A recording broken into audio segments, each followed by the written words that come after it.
we're going to do a really fresh, really zingy little salad just to garnish our coronation chicken quiche with. So what I've got here is some wonderful little leaves, some chard, some watercress, all sorts of lettuces that I've just washed and spun dry. And I'm going to keep this really simple. So what I want, I'm going to do some red onion.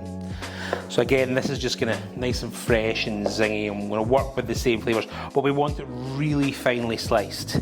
We want to almost be able to see through our red onion, and the best way to do that is a nice fine knife, and to use as much of the blade as we can, and we get these really fine slices of our red onion. And we're going to dress this together in the bowl, so we don't have to be too careful with it, but lots of really fine red onion.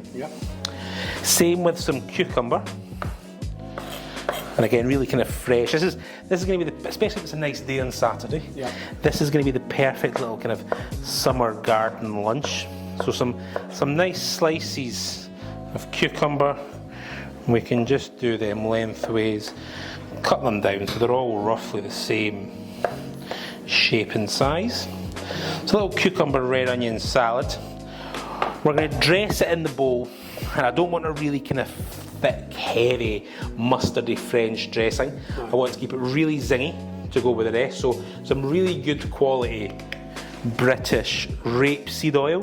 It's a lovely yellow colour, just enough just to coat our leaves. Then just the juice of a lime. Ah, okay. So just some fat from the oil. Think of like the oil and vinegar, but the lime a bit fresher. Some fresh lime juice onto our salad. We can use the bowl just to dress that. We want our leaves to be glistening with the oil. We don't want loads of dressing left in the bottom of the bowl. And then we can just start to build a little salad on the plate, making sure we get a few of each of the lovely leaves that are in here. Make sure we've got some red onion and cucumber.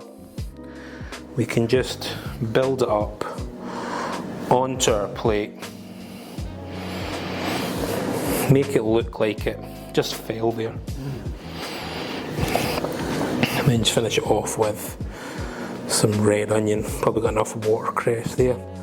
And that, for me,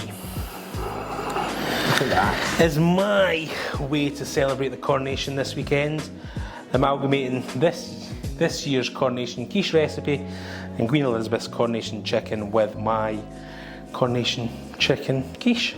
Beautiful. Well, happy coronation day. Exactly. Am I allowed to taste it? Of course you are. Of course you are.